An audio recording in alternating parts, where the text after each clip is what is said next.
Alright, we have reached day 143 of the Tribulation. And the world continues to spiral downwards into chaos. The good news is there's no good news. The bad news is there's a lot of bad news. You know, as I've been telling everybody, you know, it's like the perfect storm of stuff going wrong. On a global economic level, we are inching closer to the abyss, to the cliff, every single day. James Cameron, the British Prime Minister, just warned that a global economic collapse is on the horizon. The various credit ratings around the world have downgraded Greece, have downgraded Italy, have downgraded the European banks. They're scrambling to trying to figure out how to you know, put together some kind of smoke and mirrors refinancing of all the debt. And I'm telling you, the bottom line, whether it's the Eurozone or the United States, the only thing that the banks are going to do is print more money and sell more fake bonds on the debt. And you know, it's like they're buying their own bonds, and you know, it's all just a bunch. It's a big scam. So there's no saving what's going on economically. You know, Ben Bernanke, the U.S. Chairman of the Federal Reserve, got out there today and said the U.S. economy is faltering, and you know, he's probably gonna print more money. So hyperinflation, you know, prices at the stores are already going up.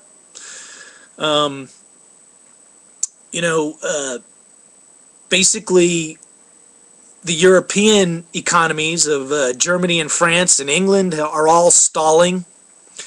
You know, global unrest is everywhere.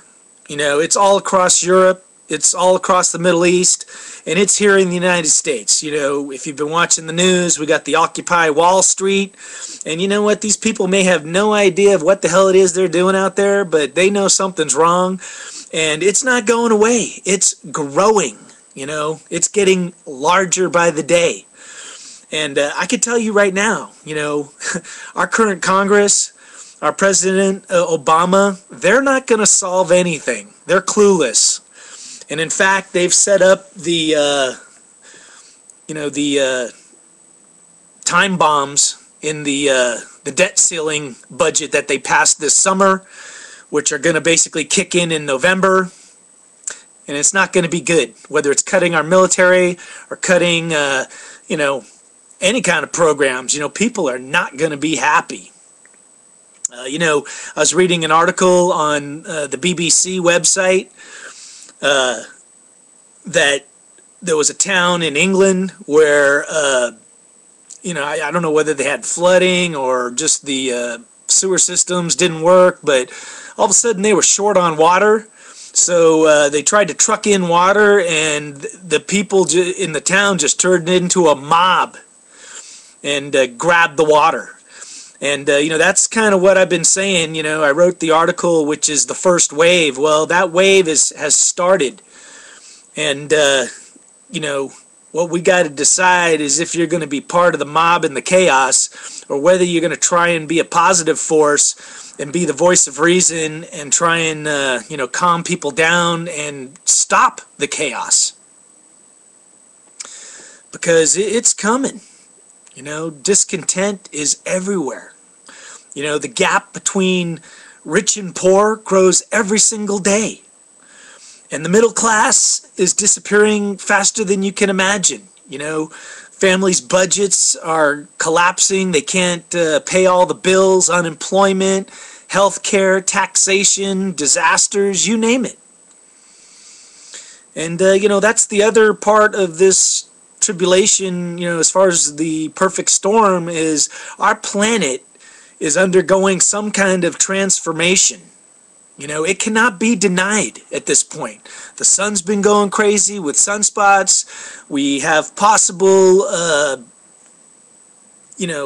foreign objects coming into our solar system, whether it's comets or planets or dwarf suns, but something's up. It's the 2012, the millennial cycle. But the evidence now is just absolutely undeniable. And you know what? Global warming may be happening, but it's just a piece of the pie to the bigger picture of what's actually happening. What you can't do is say it's all global warming. No, global warming is just a symptom. They reported just the other day there's a huge hole in the Arctic ozone due to our planet getting colder. It snowed on the east coast of the United States yesterday. Here in San Jose, it's raining. All around the world we have just unprecedented record level flooding. There's an article on the Extinction Protocol website that said the oceans and seas have dropped 6 millimeters this year. Due to, quote, global warming, the sea levels were rising for like the last 2 decades. If you watched Al Gore's fear-mongering video on global warming, he was saying, hey, we're all going to be underwater soon. And you know what? Maybe we will. But, he had these graphs where the ocean levels were rising and coastal cities and towns were going underwater. But, what's actually happening is so much moisture is going up into the atmosphere. It's just between rain and snow, there's just unprecedented amounts of water being dumped on land right now. So the oceans and sea levels have actually dropped. So the graph goes straight up, and then in 2011 it drops down, and reverses, whatever it is, 5 years of rising sea levels. Around the world, earthquakes are everywhere. Volcanoes, and pretty much anywhere there is volcanoes, are all becoming active and erupting. I read an article on both the Extinction Protocol and the Watchers website, but they've discovered a huge magma plume off of the East Horn of Africa, and there's a huge rift that's opening up. And, literally Africa is moving away, out into the Atlantic Ocean. And they're saying another ocean's going to form between Africa and the Middle East. So, whether it's a pole shift, or, kind of like the movie 2012, where our planet, the interior's heating up because, man, magma is everywhere, And if you looked at that movie 2012, it ended up that the tectonic plates got thinner and thinner, and eventually they just all shifted, creating these huge tidal waves. So all I could tell you is, what? Something's coming, and it isn't going to be good, The evidence cannot be denied at this point. So, I don't know. I wish I had some good news. I was making notes. I think the advice to prepare, have some emergency supplies is still good. The next election is not going to come soon enough to help anybody. And even if we get to the next election, we're not electing anybody that's going to do anything. So, I'm not even worried about voting. I think that whole process is now in the toilet at this point. So, Chris Christie said he's not running. Who cares? Sarah Palin might announce that she's running. You know what? Who cares? And at the same time, we all kind of go about our lives. I was watching football the other night. And to me, that's what's most amazing, is how, we can go about our lives. People that have jobs, you got to go to your job. But, we watch football and, watch some movies or whatever. And, you just kind of put the whole tribulation out of your mind like it's not even happening. But, truth be told, wham, it's going to hit everybody, just a matter of time.